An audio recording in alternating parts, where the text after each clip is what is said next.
All right, so vulnerability is doing a webinar and forgetting to hit the record button. So for those of you that are seeing the recording, we haven't covered a whole lot, so welcome.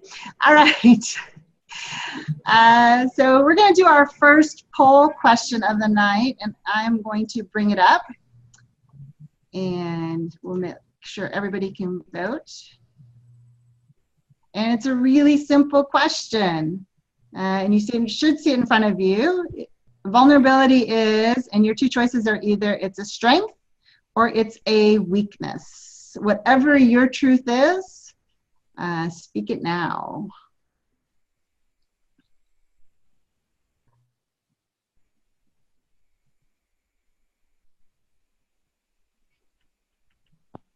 All right.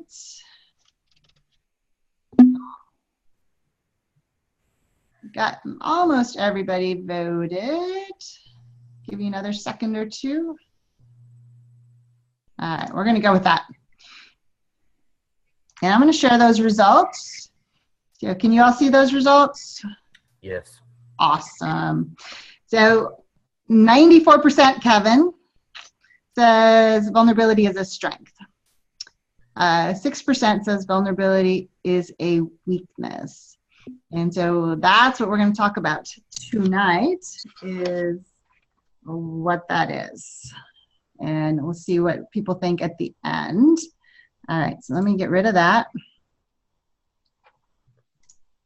All right, we all back on the screen? Yep. All right, cool. So our belief at High5 Leadership is vulnerability is the new strong. And whether you believe that, which I know a lot of you do because we've had this conversation, some of you likely are still a little bit skeptical at times, and some of you are like, hell no, vulnerability is not strong, it is a weakness. And I was in that camp for a long, long, long time. And to be completely transparent, I was in that camp even after I started training some of this stuff. And it wasn't until the last few years that I realized how strong it is to be vulnerable. So we'll jump into that tonight. We're going to talk about all sides, and all viewpoints are welcome on the webinar tonight. I do want to give credit where credit is due. A lot of what we're going to be talking about and sharing tonight from our point of view in terms of research comes from a woman named Brene Brown. And if you are not familiar with Brene Brown, I highly recommend that you check her out. She came on the scene back in 2010 with this little TEDx talk that she did in Houston, Texas, which now, as you can see on the screen, has almost 30 million views. And her TEDx is one of the top 5 watched TEDx or TED Talks now in all of TED history, and it's on the power of vulnerability. And she is from the University of Houston. She has researched vulnerability and shame for 16 years. And we'll actually go into some of the research a little bit later. I'm going to, give me a sec here, guys. I got a couple more viewers that I'm just going to promote. And then I'm going to just mute everybody for the moment, and then when it's time for you to talk, you'll be able to unmute yourself. Oh, we don't get any feedback. Yeah, Kevin, good. So anyway, Brene is awesome. She's got another TED Talk and tons of stuff out there if you go out and research her with that. Cool. Hello, there we go. And I think though that it is really important, before we dive too deep tonight, to define what we mean by vulnerability. And I got a funny story. So back at towards the end of last year, I was meeting with a whole bunch of HR execs to tell them about High5 leadership. And one of the things that I talked about when we were meeting was the fact that we teach vulnerability is the new strong. Well, one particular woman worked for a a company that supplied to the military, and she was ex-military.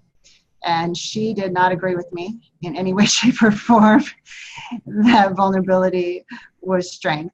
And so once we contextualized and talked about what we really meant, then we could have a different kind of conversation. And so, yeah, this is not being vulnerable to enemy attacks. This is not being vulnerable even from a physical perspective. This is about, so if you look at these definitions, the first one is just straight out of I'm not sure which dictionary or whatever, the quality or state of being exposed to the possibility of being attacked or harmed, either physically or emotionally. So again, what we're not talking about is physically.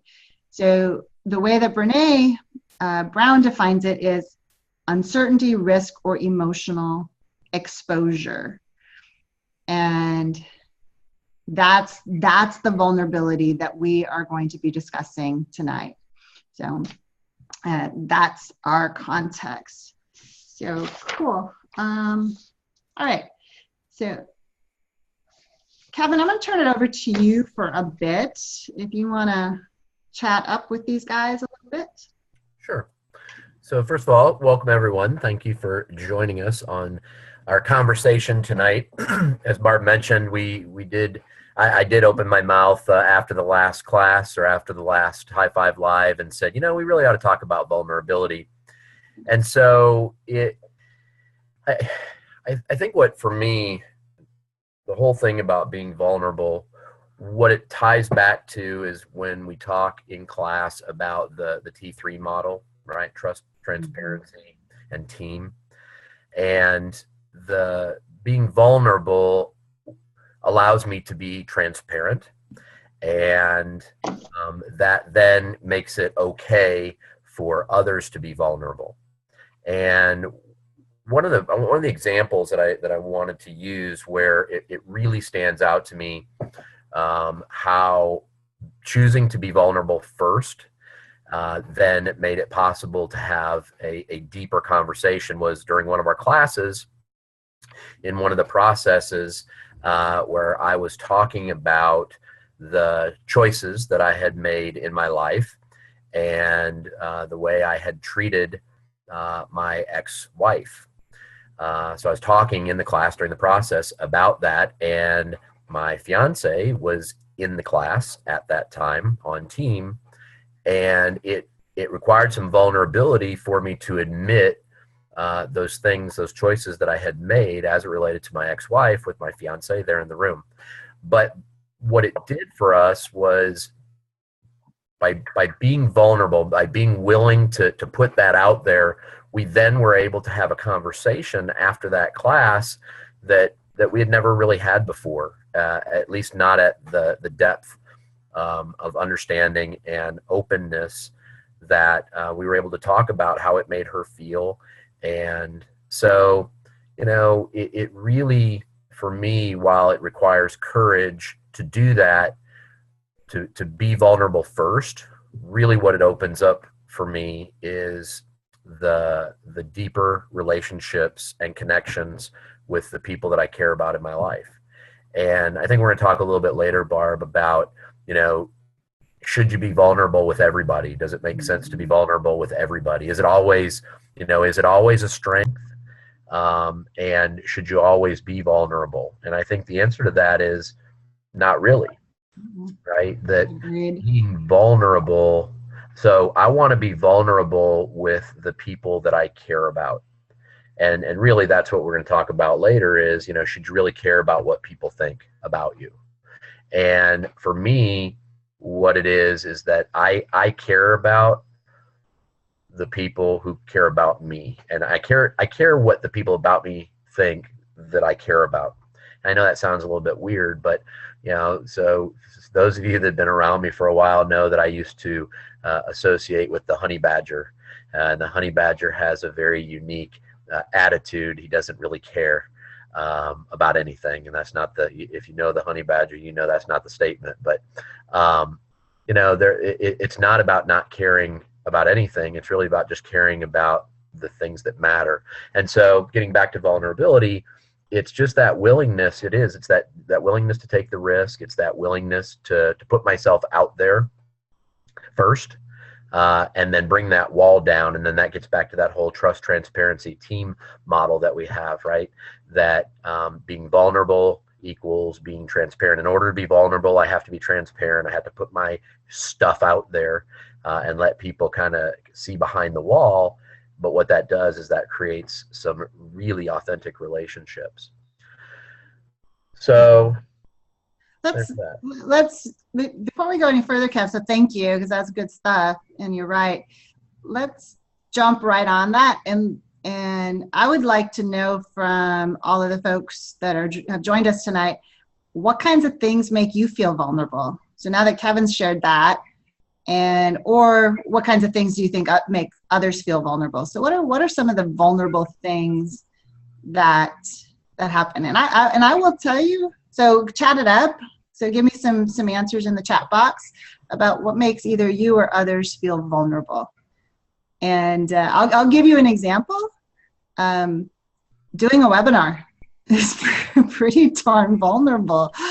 And thank you all for showing up, because you put stuff out there, you don't ever know. So let's see what they are.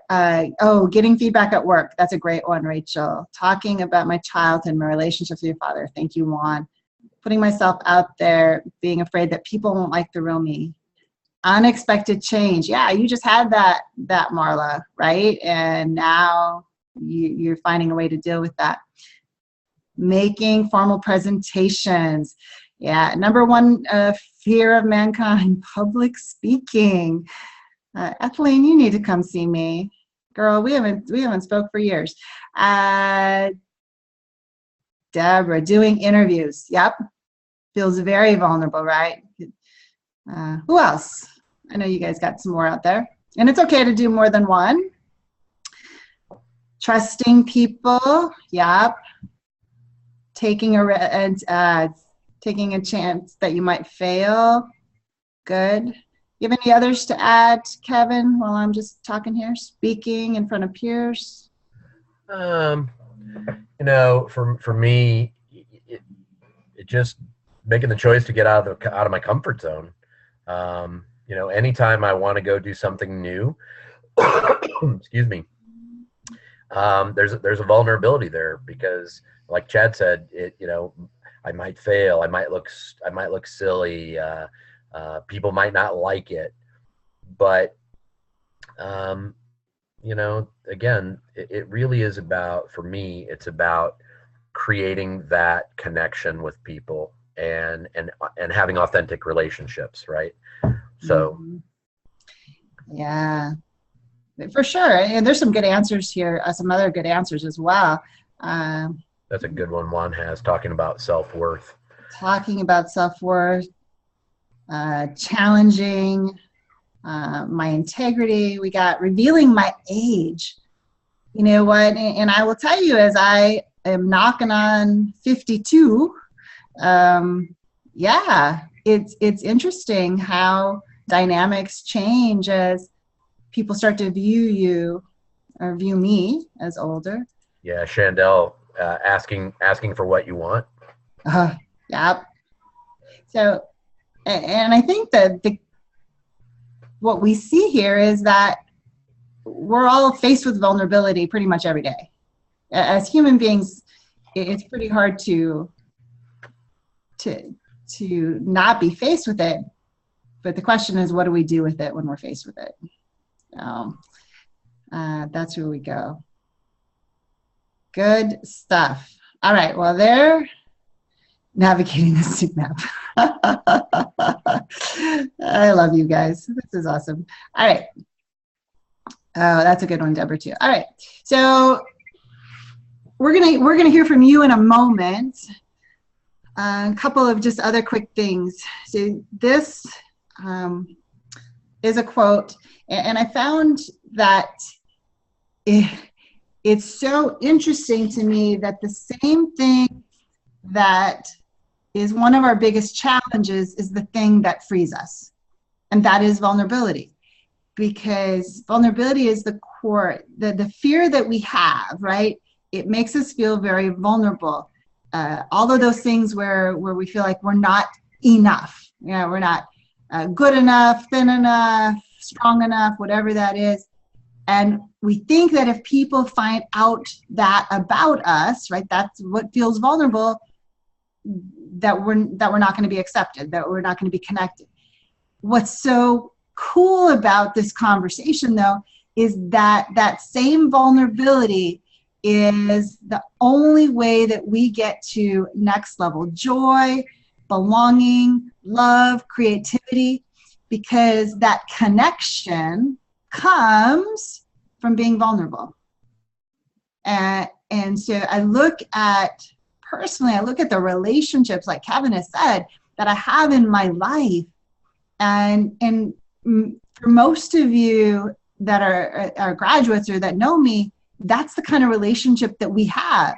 We just put it out there, right? And the more that I do that, the more that's available to me. And I can even say, as with every single class that I teach, I put more and more out there, and Kevin can attest to it. And so the one thing that I will very much say is I'm still playing in the waters. But the more that I do that, the more I get back. Yeah, Kev. Yeah, I was just gonna say that, when we started doing changing the class a little bit during the warm-up session, where you start off by talking about some of your family history stuff and really getting real. It makes it very clear early on, at least it does to me, that this is some real stuff. Mm-hmm. And it just, that whole thing about you go first, you being me, right? So go first. By being vulnerable first, what it then does is it creates a space of new possibility for everybody in that relationship and in that environment to really get real and make those connections that you're talking about. Because ultimately, isn't that really what we're focused on doing, is making more and better connections with people? That's what makes life meaningful, right? Right. And somebody calls me, I'm all in with that person. That's the most important thing in that moment, is that connection.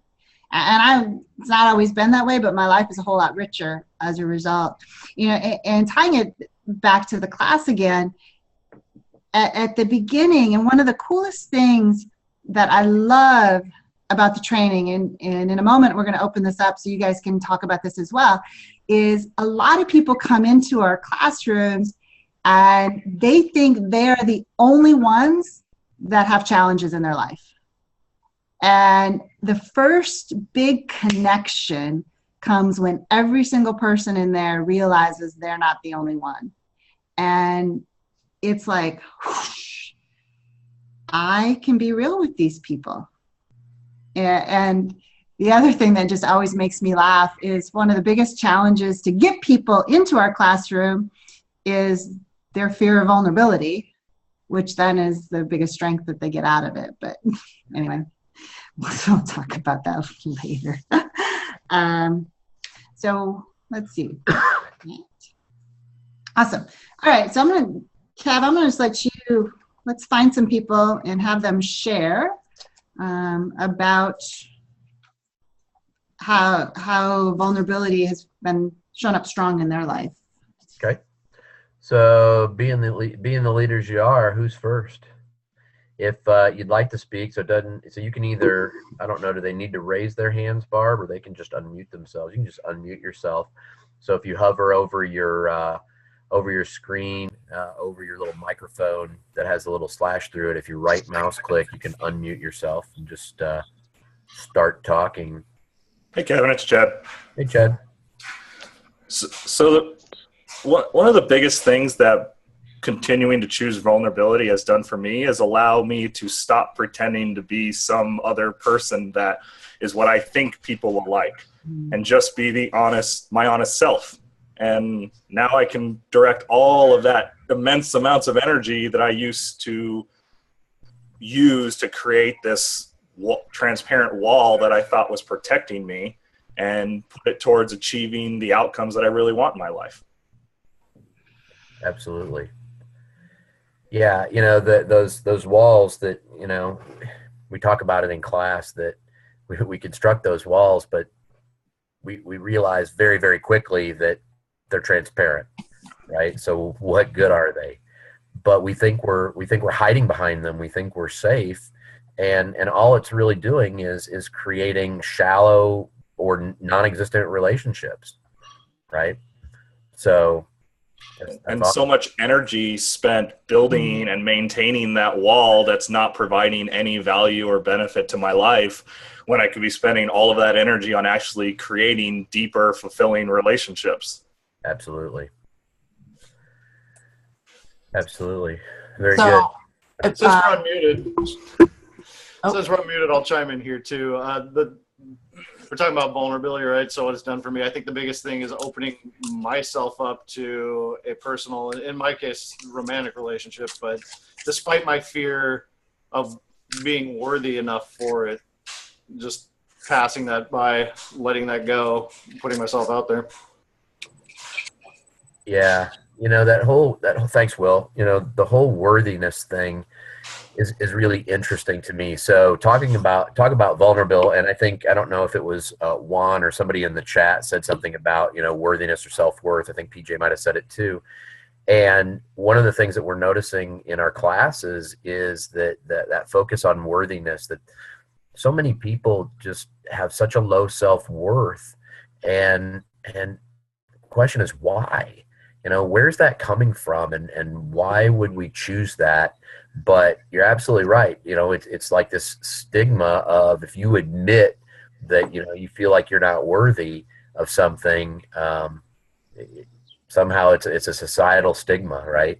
So just having the courage to say, you know what, I deal with the fact that, I question whether or not I'm worthy for a relationship with somebody. That really does require a lot of vulnerability. So thanks, Will. So would I, this is Michelle Belsey, by the way. Hi, Michelle. Hi. Relative to vulnerability, so it really hasn't been an issue to me for for friends and people that I meet. Anybody who knows me knows I'm pretty much an open book, and I pretty much put it all out there from the get-go. I've never struggled with that. Honestly, where I struggled with the vulnerability aspect was in my relationship with my kids. And it was when my kid's father and I got divorced, and I felt like, okay, well, now I have 3 daughters at the time, and they were all fairly young. And I felt, well, now I have to be strong for my kids. And they can't see me fall apart, and they can't see that this is hurting me, because it's hurting them. And I have to carry that load for all of us, and keep myself basically in line, for lack of a better word, in order for them to see that somebody's staying sane during this whole process. Well, what I learned was that when I finally had a conversation with them about how hard it was for me, and how sad I was, and how sad I was for them, and that I needed their help too, it made a world of difference in our relationship. We were now a team, as opposed to them just looking at me and thinking, oh, she's a badass and she doesn't need us. And like, they don't necessarily have any value to me in that situation. And at all levels, it enhanced our relationship. And since then, so for 5 years now, we've been much closer. We've all been more open with each other, and they've seen the vulnerability. So they know that I'm human. They know that I need to lean on people as well, but I'm teaching them that it's okay to be vulnerable too. Yeah, thank you. How important is that for, the whole who you be, they will become, right? So if we are the role models, and just having the willingness to put that out there lets them know that it's okay. right? Kids, so many times our kids, if we view what our kids do, especially when they're very young, they just put it all out there anyway. They don't think about it, right? They just tell you how they're feeling and put it out there. And then as society begins to clamp down on that, and tell them, no, that's not okay, they start to clam up. And then so being willing to do that with your kids is huge. That makes me think too about when I have the courage to talk to my kids the same way, right? To say things to them and tell them what's really going on. It just it keeps coming back to those connections and those relationships, right? It just makes all of it richer. And frankly, there's no one out there that will call me on my BS more than my kids. Yeah. Well, and for me, the other really important piece about that, Michelle, so thank you, because I think it's such an important topic, is you're now teaching them that it's okay to have a real relationship as they get to be adults and going in, and they don't have to be the strong mom or whatever and go into a relationship, grown-up relationship, already on the wrong foot. So that's very cool. Hey, Kevin, I saw that Juan raised his hand. So I saw it too, and then I saw he took it down. But hey, Juan. Figured you guys had seen it by now. I just wanted to dovetail off of what Michelle and Chad were saying in regards to Sin's class, and something that I've been really working on this year. We've talked about this at various times with you guys, is the asking for help and not feeling like I have the whole world on my shoulder and being the protector. Hey Juan, can you get closer to your microphone? Is that my microphone not working? That's a little bit better. If you hold it up too, yeah. All right, there we go. So I was just saying that asking for help and feeling like I have to have the weight of the world on my shoulder and I have to do everything for myself and not in, that to me was a vulnerability in the weak sense. And since class has really opened up my eyes that, friends are there, family are there, and if you just ask, they're happy to be there. And so that's been something that I've really worked on, and thanks to you guys for helping, identify that. Awesome. Yeah, you're welcome. Yeah, where again, the story. So tie it back to stories, right? Where did the stories come from that, that it's weak to ask for help? Well, that's BS. But yet that's a story that so many of us have been sold as we were growing up, especially in the corporate world, right? Whether it was school or for me, it was more in the corporate world, right? I don't need anybody's help. I got this. But we need help. And it's, being vulnerable enough to say, hey, I need some help. And this is where you can help me. Again, think about the successes that can actually happen when you synergize your energy and get the help that you need, so that then that frees you up to do the things that you're good at, whether it's delegating, something else to somebody. But it creates that synergy of a win-win, and yet we have this story that says, that it's not okay to ask for help. So good stuff. Thanks, Juan. Somebody else got their hand up here. Who's that? Humphrey. Mr. Humphrey. Yay. Hey guys, how you doing? Good. Awesome. Good to hear your voice. Yeah. Piggybacking on what Juan said earlier was about the asking for help. Probably, traditional, parents saying, get it done yourself, do it on your own. And always wanting to do it on my own without asking help, and finding once I was married is I had to share the load, and making sure that my wife was there to take some of the burden away, and now with kids too, being able to share the load with her. And it's that question of asking for help all the time, and it's a vulnerable thing to always have to go back against what you've been taught in your life about just do it, get it done, don't worry about it, it'll work out in the end. But it's important to ask someone for some assistance just to get through the day, to get through life. That's an important thing. Mm-hmm. Absolutely. Yeah, Juan said in the chat that, you know, there's some cultural stuff going on there too, right? So you come from a culture that says, you know, it's not, you got to be strong, right? Asking for help is weak. Again, it gets back to that whole, is asking for help strong or weak? Is vulnerability strong or weak?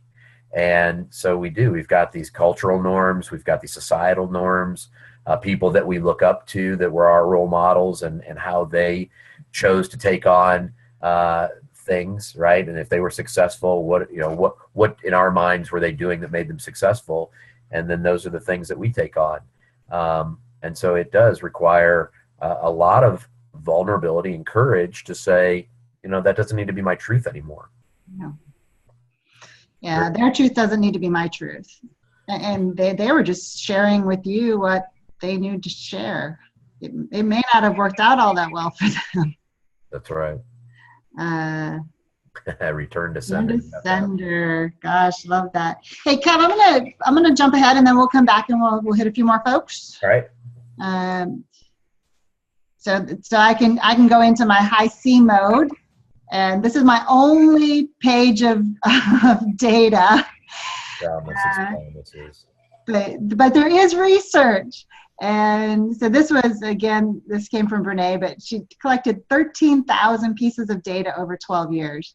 So this isn't just Barb Moses, but I think even more important than Brene Brown is the fact that I have practiced this and lived it, and now am way more happy than I ever used to be. That for me is more important. But a couple of things about it. At the heart of the research that Brene did, she talks a lot about shame and why we feel shame. And at the heart of shame is that fear of disconnection, because what makes life meaningful, what really brings us to a different, a happy emotion is that connection. But we feel like if there is something about me that if others see it or know it, that's that shit that we keep stuffing down. If we feel that if they know it, that we won't be worthy. So we're back, Kev, right, to that same topic of worthiness. Yep. And the interesting thing is the less that you talk about whatever it is that's causing you shame, the more you have it. Again, I'm not pretty enough. I'm not rich enough. I'm not whatever it is enough. And when we do that, we've caused ourselves so many problems. So for something different to happen, we have to allow ourselves to be seen. And as I said, and I really wasn't joking, that it is vulnerable to do a webinar. And at this moment, we're putting ourselves out there and being seen, and it's scary. I remember when I started doing Facebook Lives, it's like, holy crap, right? It's like, and then it's out there forever. Well, until I delete it, but so it's a little bit scary.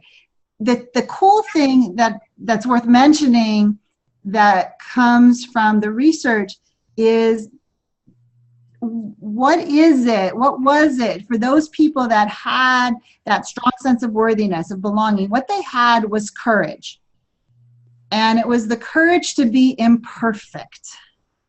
Because, and I'll go down, you can see that the last bullet point says, most of us don't trust perfect, and that's a good instinct, because there is no such thing. And again, that's what people learn really early on in the class, is they think everybody else got this perfect life, and they're the only ones that messed up. Well, it's bullshit, excuse me, but it is. We all have our stuff. It looks different, but we all have our stuff. And when we get real about the fact that we all got stuff, then we can support each other in our stuff and have a relationship and have something real. And we can get rid of all of that anxiety. So when we're authentic, when we're transparent, and it's about letting go of who, and Chad said this from the get-go, letting go of who you think people want you to be or who you should be, right? Not that, and just being real. So it's about truly embracing vulnerability. And it's as simple as that. It really is as simple as that. So who else? I would love to hear from a couple more of you. on your feelings about vulnerability, one way or the other, as it relates to that. Well, I have a question. It's Brandon. Hey, Brandon. I don't know how to raise my hand, so I'm just kind of talking out of turn. So I have a question for you and Kevin. So you guys talk about, like, for instance, you just said that you doing the webinar, doing the live chat makes you feel vulnerable. Also, each time in class, every time you put yourself out there, you know, you find yourself putting yourself more and more out there going in. So from like a person in my position, or maybe others on here, you know, we've learned so much in class about ourselves, and we definitely learned a lot from you guys.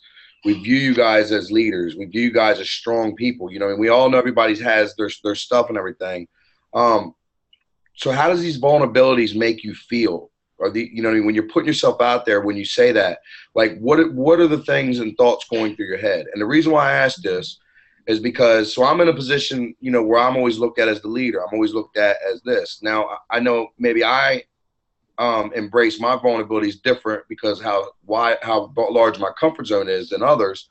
But for me, you know, I thrive off putting myself out there more. You know what I mean? Because I feel like that kind of just opens it to me. It's almost like so easily to open up that door for me to get others to start opening their door, open up their mouths, open up their hearts, and being real. So I like, you know, knowingly going in a lot of leadership situations I'm in, I know that, look, I'm going to put myself out there, and I know I'm going to experience growth out of this. I know I'm going to experience a lot of connections out of this, and I thrive on it. So from me feeling that way and asking you guys how I see you guys, how do you guys feel about it? You want to go, Kev? Sure. I certainly have something to say, but. Yeah, of course you do. So great question, Brandon, first of all.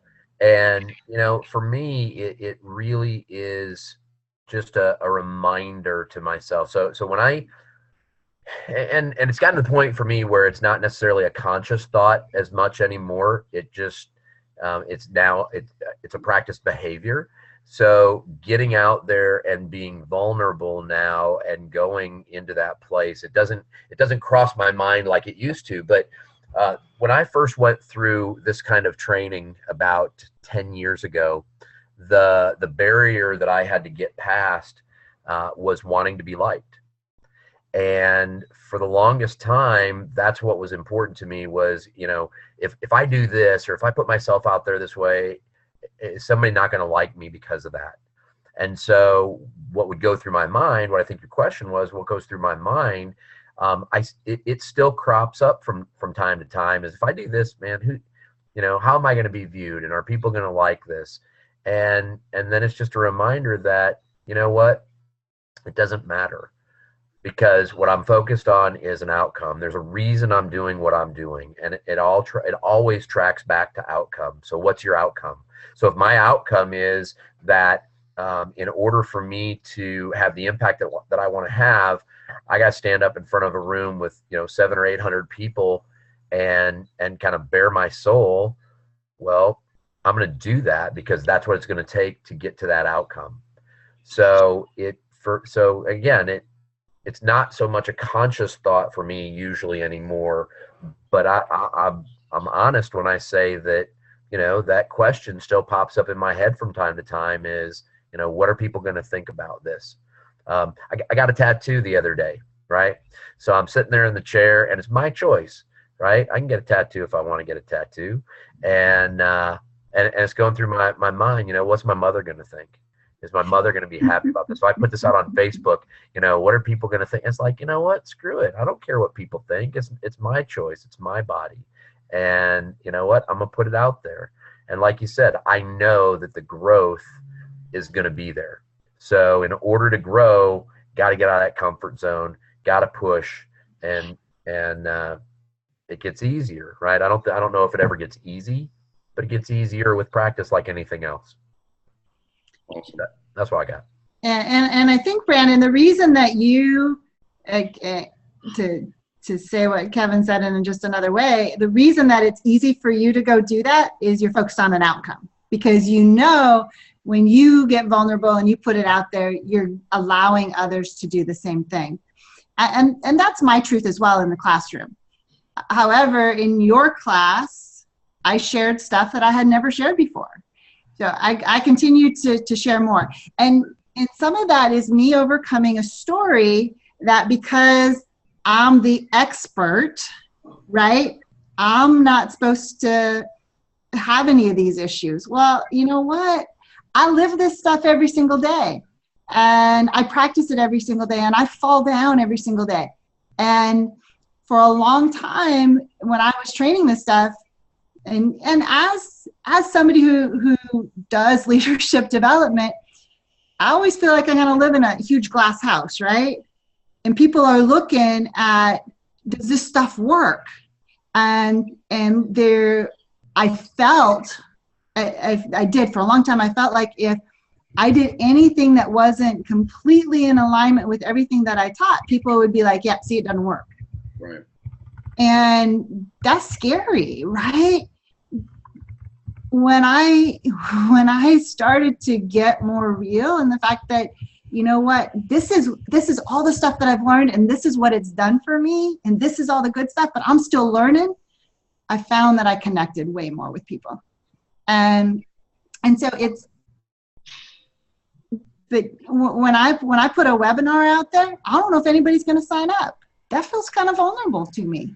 Right. And I mean, I'll share one of my most vulnerable things that has just happened. We have a class starting Friday, and we don't have, it's not a very big class. And so one of the thoughts that has run through my mind is, what are people going to think? You know, that High5 is doing awesome. I mean, we're doing and growing and doing way better than, it just happens to be a small class.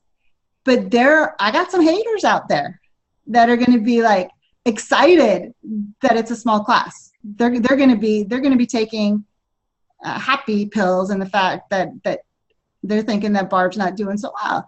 You know what? Let them think that. It's okay. But I still had to get past that thought.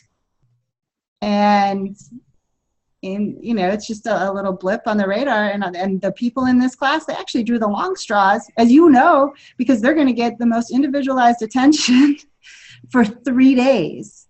And they're going to get so much out of that class. So, well, you know, first of all, you know, Michael Jordan didn't score 60 points every night. Babe Ruth led in strikeouts. So, you know what I mean?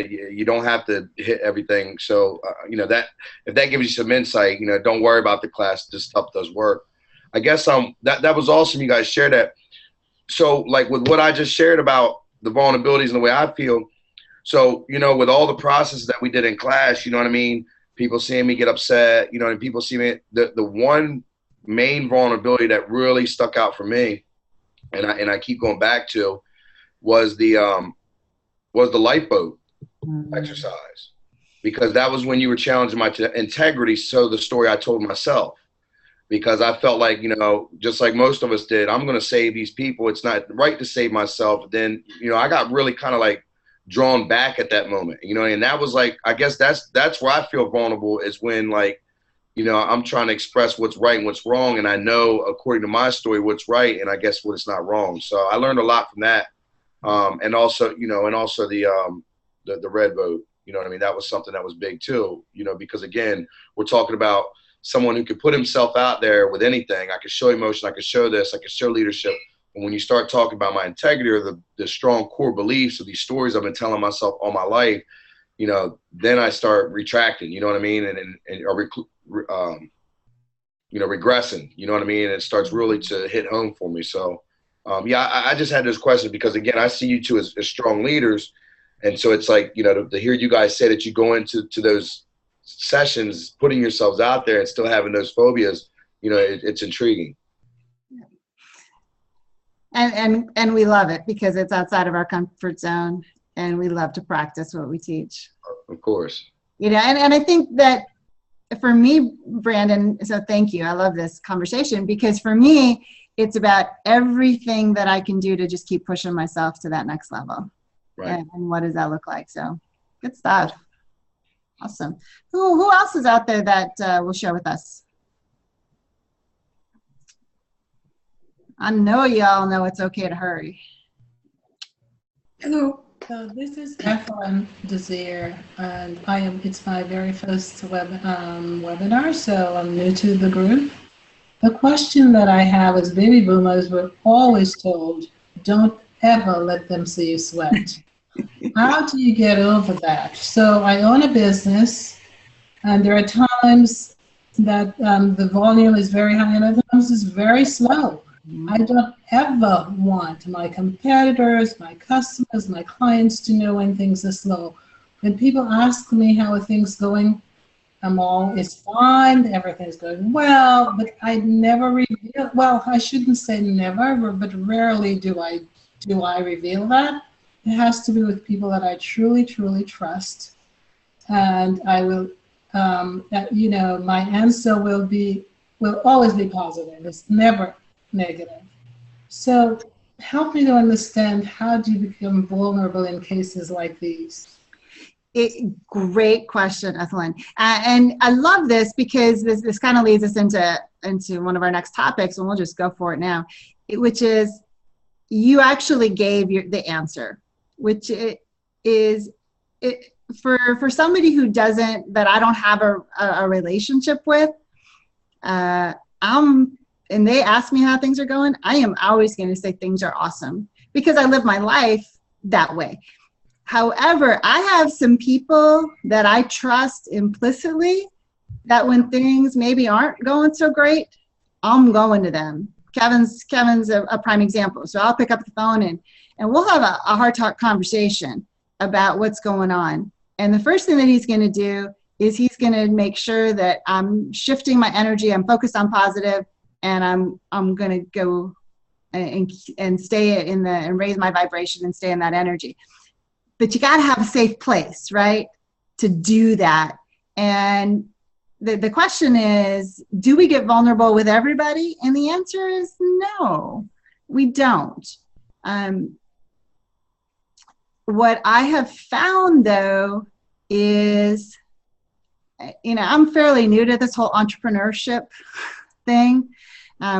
He was a partner in a small business, but running the whole thing myself and really understanding it, I understand now how vulnerable it is to be a small business owner. Every single day is very vulnerable.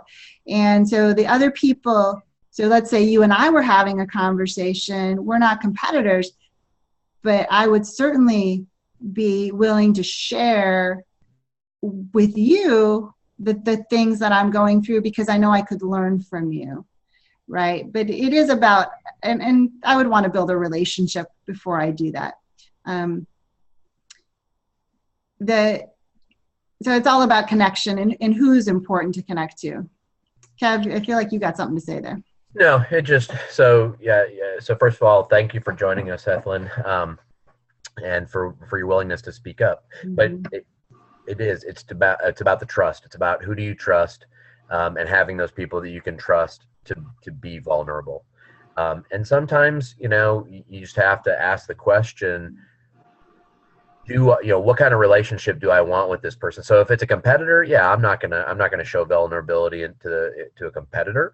But if it's somebody that I want to create a relationship with, that I don't necessarily have a reason to trust right out of the gate, then that's where the whole thing about going first, right? Being the person that is willingness to be vulnerable and transparent first, which, when you come to our class, we talk about what comes first, trust or transparency. And it's kind of like the whole chicken or egg thing, right? But we say that trust comes first. However, it's not the trust you think. The trust that comes first is trusting yourself. And when you trust yourself to be vulnerable and to get transparent and bring your wall down and get real with people and authentic with people, then that's what creates the safe space for them to do the same thing. It allows them to be vulnerable and authentic and transparent and lower their wall. And then that's when you can really create that teamwork or that relationship. But it starts with you going first. But it seems like our conversation tonight, Barb, keeps cycling back to connections and relationships and people, right? And it's just about who are the people in my life that I want to have that kind of real relationship with, those are the people I'm going to get vulnerable with. Some matter and some don't matter. And for the people that don't matter, and I don't mean that people don't matter, but the relationship, our relationships with everybody are not going to be the same. So for the people who the relationship is not as important and doesn't matter, no, I'm not going to be vulnerable with those people. Very helpful. Thank you so much. Awesome. Thank you. I just looked at my clock. I can't believe we're already an hour in, but we're gonna keep going. If you need to jump off, we understand. But we got a couple more things that we want to cover, and it won't be too much longer. But thanks for hanging in there. But yeah, this has just been a lot of fun, and I can't believe that we're already 60 minutes in. So I'm going to keep going though. So we have another poll for you, and so let me pull it up, and we've let me go. Kind of talked about it. We have, and I want to just go there real quick. So real quick, should you care what other people think about you?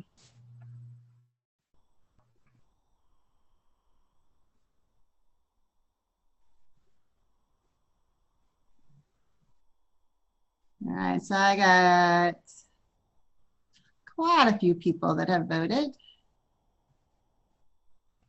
Cool. I'm just going to end it there and show the results.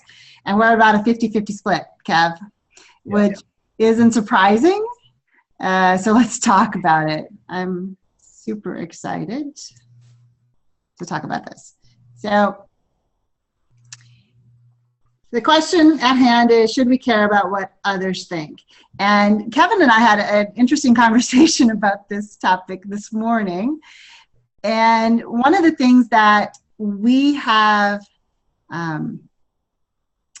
we've taught for as long as we've been teaching anyway, is that you should be independent of the good opinion of others. And I still stand by that. And I think it's time for some next level learning for all of our graduates and for everybody else that's joined us. And that is that when we don't care what other people think about us, we lose our capacity for connection. So this goes back to what Kevin's been saying is, he cares about what the people who he cares about think about him. I think that's what he said. And so let me just put that in my terms. I care what Kevin thinks about me. And like I care about what the people on this call think about me because I have a relationship with them. And so it matters to me because I know that they have my best interest at heart, and it's good feedback. Do I care what everybody thinks? No, I don't. Because not everybody has my best interest at heart. So, but if I don't care at all, because it's easy to say, I don't care what anybody thinks about me, right? Well, it's bullshit. Oh, I just said it again.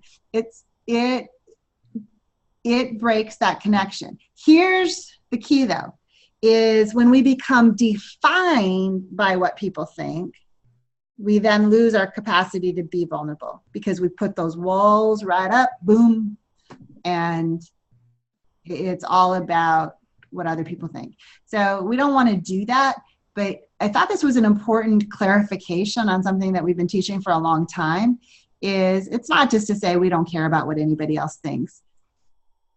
The important piece of that is not to care more about what somebody else thinks than what we think about ourselves. Right. And give our power away to somebody else. So it's about what we think, and then it's about developing the connection so that we just get better with the people that love us. Anything to add, Kev? Nope. Well said. Yeah, thank you. And I love this quote. This is one that we've shared in our classroom for as long as I've been training. And it happens to be one of Brene Brown's quotes out of her Daring Greatly book, if you've read that. And when you really break down this quote by Theodore Roosevelt, so this was back in the early 1900s, and you think about it, it's not the critic who counts, and not the man who points out how the strong man stumbled. So if somebody's pointing out all the stuff you're doing wrong, you don't need those people in your life. The people that you need in your life are the people that are going to support you, right? And those are the ones to invest your time and energy in. And that's what we're looking for, because the credit belongs to the person who's willing to be seen, to take the risk, to put themselves out there. And it's scary. It is. It's scary to do that. But when they're willing to take the risk, that's the person that's finding the different ways to find the joy in their life. And you know what? At least if he fails, he at least fails while daring greatly.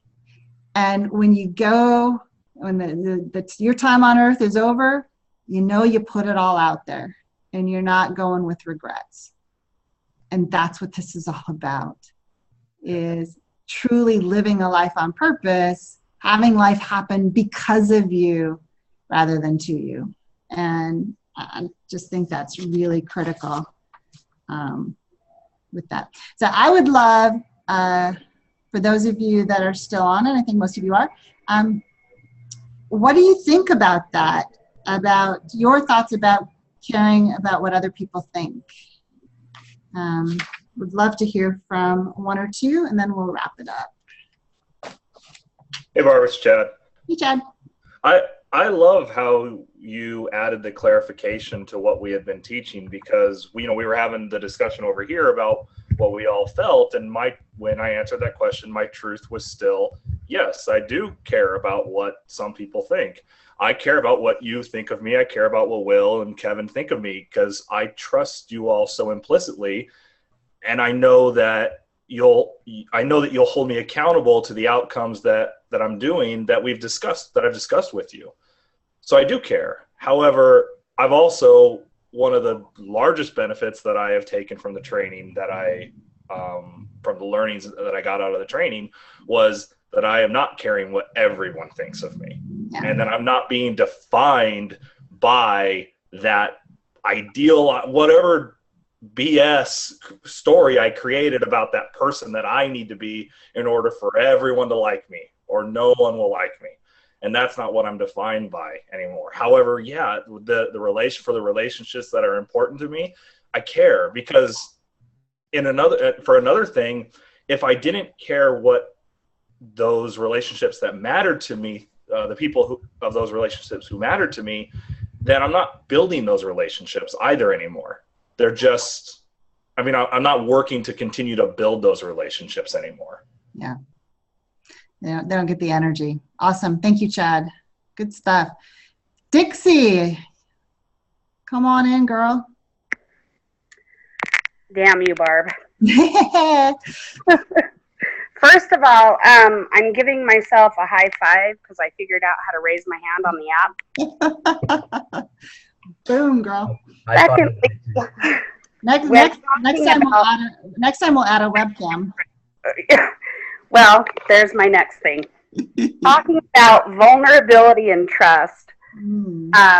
I made Kai get on with me at first because I noticed that it had the camera option, and she had to leave. And I have such little trust that not only have I shut the camera off, but I've put my thumb over my camera on my phone, and I'm still holding my phone to the ceiling because I don't even trust an app. You need to go through the class again, Dixie. But my mind's going in so many directions. I have so much to say. First of all, with the whole parenting thing and the image thing, I was raised with a family who required that I be the best. I was in dance. I was a cheerleader. I had to absolutely excel. When I would go to my mom's house during the summer and come back to my dad's, the first thing that my dad and my stepmother would say is, "Oh, you've gained weight." And this is when I was a size 3. Wow. So for parents out there, don't focus on image because it impacts people here I am 37 years old. And from the day I moved out on my own up until today, I feel like overall I've just kind of steadily gained weight because I had to be that perfect superstar Barbie doll. And I've worked my butt off to make sure my kids don't feel the same way. Yeah. The other thing I want to say, you know, in terms of the poll question, as far as people, should I care what people think about me professionally? No, because I know I'm a rock star. I know that I'm great at what I do. I've proven it. Personally, I constantly care because I had to be the Barbie doll as a child, teenager, young adult. And now, you know, I have an opportunity to do some consulting work, and I'm terrified because it would require me flying to Seattle and people would see that I'm fat and judge me. And that has been something that I've been dealing with for the last 5-6 years. The last thing I want to say is in terms of what you said about, you know, you feeling vulnerable about doing a seminar in your business. I've said it before, I'll say it again. I have a pretty unique name, and whether or not you search my maiden or married name on Google, you'll never find me. I challenge anyone to Google Barb Moses, and guess who's at the top? Guess who's number one? Guess whose face they see? The Barb Moses. You are so sweet, Dixie. You know, I love you, girl, and you know that. And thank you for putting yourself out there tonight. So, and I think that the piece, Dixie, that I just want to comment on, and then I'll let Kev say whatever he wants, but is the only people that you need to care about what they think of you are the ones that add value to your life. And you know who those people are, and they love you for your heart and your rock star qualities, and none of the rest of that shit matters.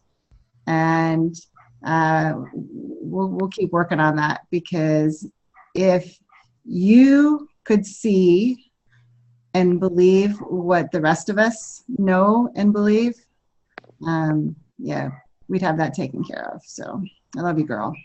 Yeah. Love you too. Yeah, so thank you, Dixie, for demonstrating what vulnerability looks like on a phone call with a bunch of people that you may or may not know. That's what we're talking about. And as someone who has struggled with his weight for 48 years, I know exactly what you're talking about, and it is hard, but Barb said it as good as it could be said. You know, the outward appearance doesn't matter. And if you haven't watched and this is for everybody, if you guys have not watched the movie, and Michelle, you have to pipe in here and tell us the name of it again. Embrace. Embrace. Yes. Spend an hour and a half and watch that movie. It is fabulous. And if we could get everybody in the world to watch it and understand what that's all about, that would be awesome. But I don't know if you've seen it or not yet, Dixie, but take an hour and a half in the next couple of days and watch that movie. Take the time and watch it with all your kids. Men and women need to see it. It's a documentary. It's very powerful. And it tells a really valuable story for everybody. I don't care who you are, and it's well worth the time. Awesome. Thank you. Yeah, love you. I'll put out one last, since we're on this topic, I'll put one last very vulnerable thing. And it was the first time I ever shared this in the class was the last class. And one of my nicknames, unfortunately, growing up was Big Butt Barb. How do you think what that did for my self-esteem? But you know what? I moved to Texas, and they actually like big butts down in Texas. So I just reframed that story. It's all about the bass, baby. There we go. All right. Scott, your hand is still up. You want to jump back in and say something? Like that was a leftover. That was a leftover hand? Sorry, I'm here. Can you hear me? Yeah. All right. I wasn't going to get on this webinar earlier today. I saw it come up and I couldn't get on for a long time and eventually got on. But I just want to let you know that you've hit me square in the eyes again. I needed to hear this whole vulnerability, and who cares what other people think. But my mom and dad are arriving on Monday. I haven't seen them in 10 months. And the last 2.5 weeks, 3 weeks, my wife and I have been running around this house trying to spruce it up, paint walls, make the garden look impressive, because for whatever reason in the back of my mind, the parents are coming and it has to be the best place ever. Well, I was going to do a bit of yard work tomorrow and finish cleaning up the house, but I'm at the point right now where I'm about to say, this is the cleanest this house has been in months. And I ain't doing anything more or less because they can like it or lump it. And you know what? I don't even think they care what the outside or the inside or how much preparation we've done for their visit. It's the time that we are going to be able to spend together is way more important than what we've done to get to the journey. And it's just funny how this topic of conversation tonight was about what other people think, and it's been weird to have to run around for my parents who for 40 years I don't think they even give a shit what's going on. We are such funny creatures doing that stuff. Scott, thank you for sharing, and enjoy your time with your parents. I love that. Thank you. And of course, the universe conspires for everybody's success, but clearly for Scott's success with our topic tonight. Oh my gosh. I love it. I love it. I love it. We'll go ahead and wrap up. I could talk about this stuff forever. But I know we're losing some people. So there we go. Oops, and then I went too far. Here we go. Brene is not the only one that's written quotes about vulnerability, so there's a few on your screen. Bob Marley, Sigmund Freud, C.S. Lewis, Steve Farber. If you have never read any of Steve Farber's books, he's got some great ones. And this one I liked because it said, in the real world where you and I live and work every day, the best leaders are vulnerable, not invincible. And for those of you that have a leader that really just is real with you, you know how important that is versus that leader that thinks that, they need to be perfect. So that's good stuff. A whole bunch of quotes. I'm not going to read these. You can read them while I have them on the screen here for a few seconds. But if you go out and you Google vulnerability quotes, you'll find hundreds of them. And they're all about the benefits of being vulnerable. And one of them down here, just like the one I just read you, leaders are vulnerable, not controlling. And the very first class I took, that it's like what we teach, the barrier that I broke through, Kevin talked about his, was I am controlling. So I've learned a lot over my 14 or 15 years that I've been working on this stuff. So yeah, Marla, absolutely. You can get a copy of the PowerPoint. I'd be happy to do that. And so we submit vulnerability absolutely is the new strong. And, tiptoe into the waters if that's what you need to do. And are you ever going to get hurt being vulnerable? Hell yeah, you will. Because there are people out there that don't know what you know and all of that. But it's so worth it every single time when you make that connection and you build that trust and you really know that those people have your back, like a lot of you experience in your class. I mean, that's what it's all about. So here's my 30-second commercial for those of you that are left. If you have not come and done our 3-day class, it is incredible, and it gives you, shows you, demonstrates clearly the benefits of being vulnerable, and also the fact that you're at choice and accepting personal responsibility. It is an incredible class, and if it's something that you think would benefit you, we want to talk to you about it. And it's a wake up to the next level of awareness. No matter how much awareness you have, there's a next level. And every single one of our participants has said it has been the most transformational leadership program they've ever attended.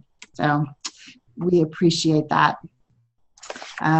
These are some quotes from some of the folks, and you'll just notice it was a personal transformation, changed my life. The best experience I've had in my life short of my children being born. For some reason, I can't seem to get people to say it was better than having kids, but I'm working on it. That's my goal. Just kidding. So our next public class, we got one this week. Hey, Kev, I'll see you tomorrow when you're coming out.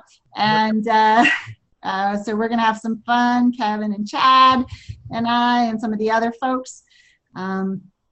And we're going to give our 100%. It doesn't matter how many people are in the class. We got this. We got another class in October. We are doing a High5 Leader Advance. I'm just about ready to sign the contract on the date, so I'll get those published. And it's looking like it's going to be in September. And then our next High5, we're actually going to skip High5 Live in July. And I know there's big groans all throughout. But with the 4th of July and some of our travel schedules, it just wasn't going to work. So our next High5 Live is going to be August 8th. We're going to make sure you get all of that information. And as you leave tonight, you will get a survey. And if you just give us a few minutes, take a few minutes, give us some input on this High5 Live and what you'd like to see and what we can do better, we would really, really, really appreciate it. And that's what we got for you tonight. So there's some folks from the team, and I am just so grateful to you, Kevin. This was a lot of fun. Thank you. Fun. Yep, thank you. All of my beautiful High5 team members and every single person that took the time to be with us tonight, and looking forward to the next time. So that's what I got. Kevin, you got any last words? Nope. Just thank you, everybody. Thank you for having my back and for your trust and your love. And know that we are forever on your team. And if you need anything, we're here. Thanks to our old friends, our new friends, everybody for being with us tonight. And of course, choose joy. Choose joy. We'll talk to y'all later. See you tomorrow.